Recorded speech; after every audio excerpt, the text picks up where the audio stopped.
So I get asked this question a lot by small business owners. When should I start hiring people? And then there's a whole other group of people who say, I don't want to hire people. And then I get another group of people who say, I can't afford hiring people. I don't have the resources. I don't have the money. When should I start hiring people? And in all cases, I respond back to them and I say, sooner than you think and as soon as you can afford it. We're going to talk all about that in this video and a whole lot more. But before we do, you know the drill by now. All these lovely buttons down there, except the one that points downwards, please click them and let's get on with the video. Hit it.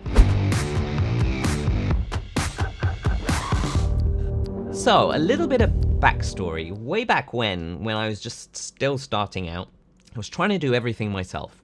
And I was just getting overwhelmed, heading towards burnout, couldn't manage, there weren't enough hours in the day.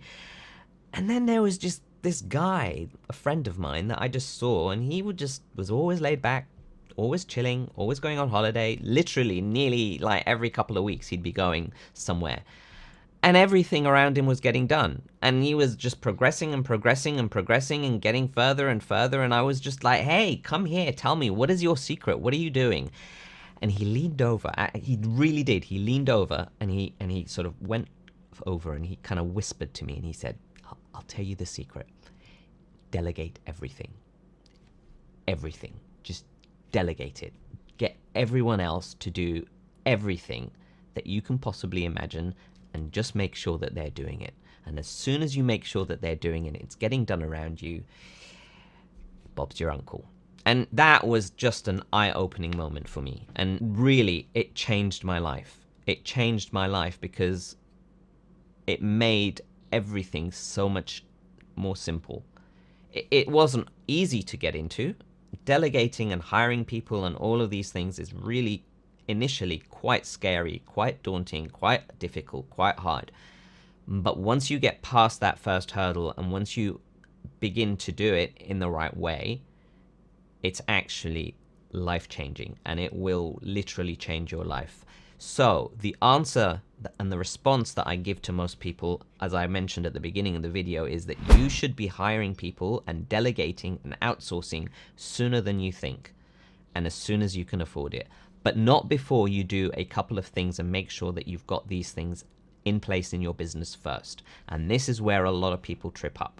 But before we get into that, let's address the elephant in the room, where I get a lot of small business owners and solopreneurs that say to me, nobody else can do the things that I do. It's just impossible. Only I can do what I'm doing, and every time I bring someone in, they're nowhere near as good as me. And it's what I call the Superman or the Superwoman complex, which I talked about in this video about, top reasons why your business will fail. Actually, you're right. When you say that nobody can do what I'm doing as good as I'm doing it, that's actually correct and accurate, because you are being a maniac and nobody would try and even approach or start to do what you're trying to do, which is everything. You're trying to do sales and marketing and operations and product development or service development, and you're trying to do admin, and you're trying to lead a business, and you're trying to develop a strategy, and you're trying to do content creation, and you're trying to do video editing, and you're trying to do social media, and the list goes on. Are you getting what I'm trying to say here? Like, you are, with all, my best intentions to you, I love you to bits, but you're a maniac. Nobody will do that, and it's just impossible. So yes, nobody can do what you're doing. You are Superman or you are Superwoman. Congratulations, but you're going to burn out. You're just going to burn out. So don't do that.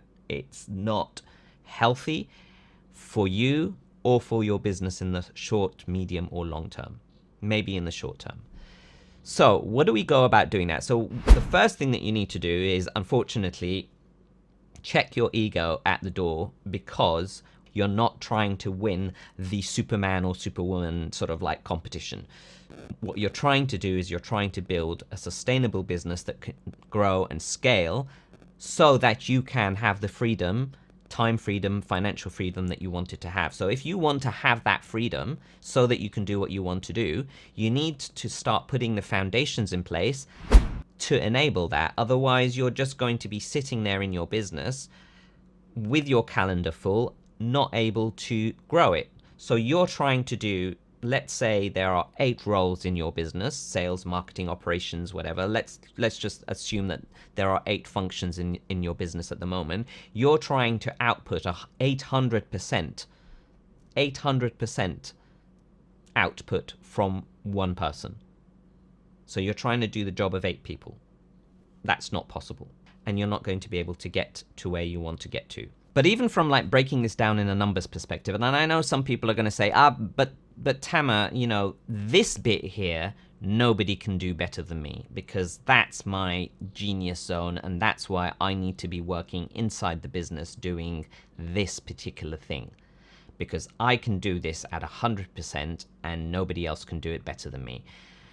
Maybe, quite possibly. But what you do in those kind of situations is you hire out 2 or 3 people that can fill up that 100%. So if you get one person who does 80% of what you do, and you get another person who does 70% of what you do that includes that 20% gap, now you've got somebody or 2 people that are doing now 150% of what you do. So it is possible, and that's how you start hiring people, is you hire people in different specialities that start filling in all the gaps, and expertise that start filling in all the gaps of what needs to be done. So yes, maybe you can do a whole bunch of things and other people can't, but your role as the business owner, as the CEO of your business, is to start saying, I need someone to do this role, and I need someone to do this function, and I need someone with this expertise that can do this and that. Because when you hire these people out, it enables you to sit back and grow the business even further. So if you're, for example, going out and growing your business and bringing in $100,000 or £100,000 contract on a monthly basis, getting people and paying them $30,000 or £30,000 enables you to go and actually secure these $100,000 contracts. Let's even say that the first time, let's keep this really small and really simple. Let's say that you land a £10,000 contract every single month, and it's going to cost you. So what you can do is you can say, I can land a £10,000 contract and then work on this because I need to keep working on this. And then your capacity is I can do only 5 of these. So the maximum I can do here is £50,000 contracts. And that's it. And then your calendar will be full and you'll be working on it day in, day out, and you will be chock-a-block, and there's no way that you can grow the business, and you're going to get tired because other parts of the business in terms of the admin and so on and so forth are going to get overwhelming for you, and it gets quite difficult. Now, say, for example, you took that first £10,000 or dollars, you take that first 10,000 and you get employees, as long as you know that you're going to consistently make this money. So as long as you know that this money is going to, you have proven that your business is viable, and you've proven that there is a market for it, and you've got a process that can bring in these contracts on a consistent basis. So you basically say, right, let me go and hire people for 10,000 on the first month and 10,000 on the second month, and I'm paying now 2 people that are doing 20,000 worth of contracts, in terms of I'm paying them 20,000 worth in salary. You're saying, well, hang on, that's really too much, because now that's taken away my 10,000 and my second 10,000 and my 2 months have gone. But what you're not realizing is that now you've opened yourself up to not just do 50,000, but you've opened yourself up to do 100,000 and 200,000 and 300,000, because these people are working on the inside day-to-day operations of your business. And if you need to grow and scale, then you add another 10 or 20 and add more staff, but that still is very small compared to the investment that you're putting in, compared to the return that you're going to get out, and how you're able to scale your business and focus on the bigger picture. So being able to hire out people as soon as possible and as soon as you can afford it is very important. And when I say as soon as you can afford it, that can come in different forms. It can come in terms of, if you're a startup and you've got some investment in the business and you've got funded, then you can start building a team. If you have looked at your business and it's a traditional based business and you can go and get a loan or borrow some money from friends or family or bank or whatever it is, and it makes business sense to do so. I'm not telling you to go and do it just like that. Make sure it makes business sense to do so, and you've mapped out when you're going to sort of break even and when you're going to start turning over the money and how you're going to repay this money. Then you can start building a team. The final one is, if you don't have any of these things, then the minute you start making revenue and you know that you can start making consistent revenue and you've proven the business works, that's when you start hiring people. So that's when you should start hiring people. Now, who do you hire first? And that's another question. And when I say hiring, I don't necessarily mean you have to have full-time employees or even part-time employees. You can outsource, you can hire out freelancers and contract people until it makes sense to bring in full-time employees as you scale and grow, or maybe even that's not what you do, and that's fine. But you need to start outsourcing and hiring out to people. Who do you hire out? Well, you hire out people that, if you were doing that job, it's actually a low value producing job. So you are able to make much more money. So if I'm hiring out somebody who's going to do the admin side for me, and that's going to take up 10 hours of my time, and I hire out that person to do the 10 hours and I pay them $1,000, and I'm going to go out and make $10,000, that's when it makes business sense, because your time is much more valuable than spending 10 hours doing admin work. So you hire out when you think you can make more money, or when you think that people can make you money. So if you're going to hire out marketing and sales teams, or when you think people can save you money in terms of putting in the right processes and operations and functions in the business. So these are three different ways that you can hire out people. You hire out people that can make you money, you hire out people that can save you money, or you hire out people that can make you make more money. But also, the first people that you should be hiring out is not just about low value, it's also about filling in your weaknesses. So where you feel that you are weak in something, hire out a person that does that thing so that you can fill that gap. Or if you hate doing it and just can't stand doing finances, or you can't stand doing admin, or you can't stand doing sales, hire out a salesperson. The things that you do not want to be doing and they are not giving you a lot of value, or you are weak in, those are the people that you hire out for. And you hire out experts and specialists, and don't cut costs here. This is another thing that I find a lot of people trying to do, is they go for low quality and think that they can produce and replicate the same quality that you were doing in the first place, and that's just not right. So for example, you want to go and hire out a good salesperson, and you can say to somebody, well, a good salesperson is going to cost me 10K, just a random number, but I can go and find someone for 1K. So assuming that that 10K person can do 80% of what you can do, then how are you expecting the one that you're paying 1K for to give you that 80%? Maths and logic suggests that they're going to give you 8%, a tenth of that. So you're getting a person who's giving you 8% of what you're doing for something that you wanted them to do 100% of, and that means they're going to do a rubbish job. They're not going to do what you want them to do. In fact, they might damage the business even more, and also you're going to spend a lot more time trying to get them to do it the right way, and then waste your time trying to train them, waste your time trying to tell them what to do, and then end up going and doing it all by yourself all over again. And that just doesn't make sense. So don't sit there and try and cut costs where it doesn't make sense. Understand the money that you're putting in and the return on investment that you're getting out, and understand where it makes sense to invest money and where it makes sense to cut costs. You do need to cut costs in your business, but not in everything. And if you look at this video up here in terms of how to price your value, I talk about how you should be pricing yourself according to your value. It works the other way around as well. You should be getting people that are going to bring you value into your business, and if they're charging according to the value they can actually provide, and it makes business sense for you, then these are the type of people that you should be hiring out. But I also mentioned early on that you need to have certain things in place in your business before you can start hiring out. And this is what trips up a lot of people. A lot of people will go and hire out people and say, I want you to do my content creation, or I want you to do my video editing, or I want you to do my admin. I hire out a VA, or I want you to do sales and marketing. And they don't have a system or a process inside their business that makes this thing repeatable. And that's where you say nobody can do what you're doing, and you're quite right, because what you're doing is what's in your head, and you know that you can do it, and you know that you can repeat it. But when you go and say to someone, I want you to do this, everyone has different expectations. Everyone has different perspectives on how things should be done. So if you want it done in a right way and in a correct manner, you need to have the right systems and processes in place.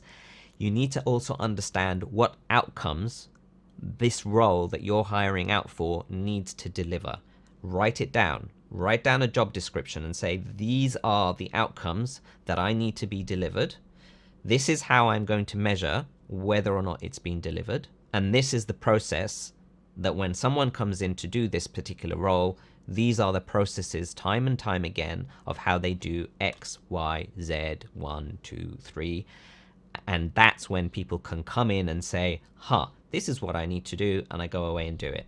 And that's why if you set out for yourself that you're doing 20 processes in your business, there's usually a lot more, but let's say that you've got 20 processes in your business and you hire out 5 people to do X number of processes each so that they can do those 20 processes.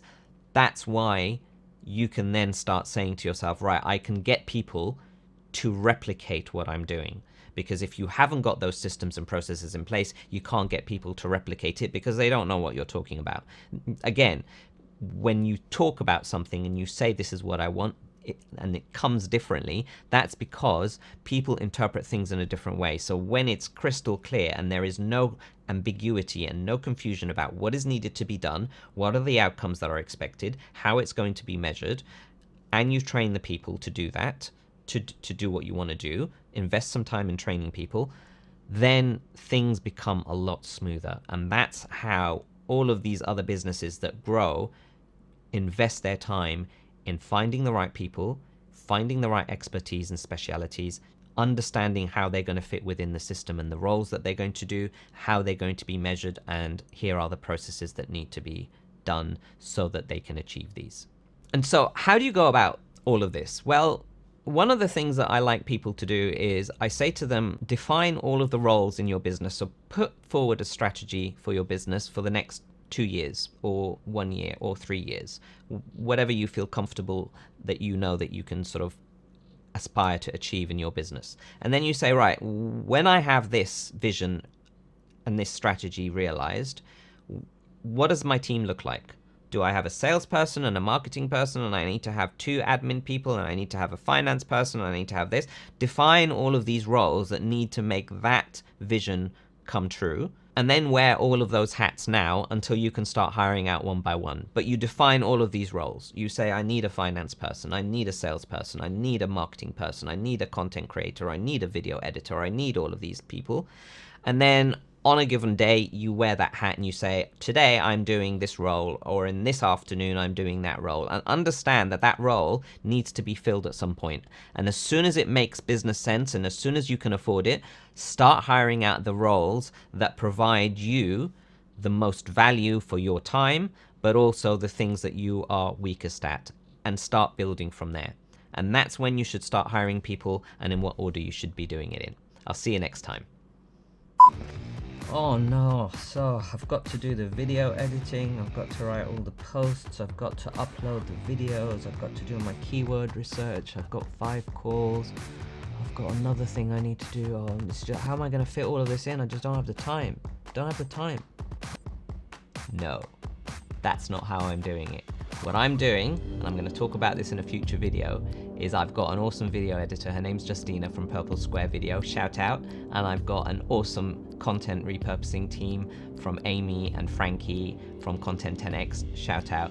And I love them to bits, and they are doing everything around me to make all of these things look super professional. I'm just the guy that turns up and talks to the camera. Everything else happens around me when it makes business sense. I'll see you next time.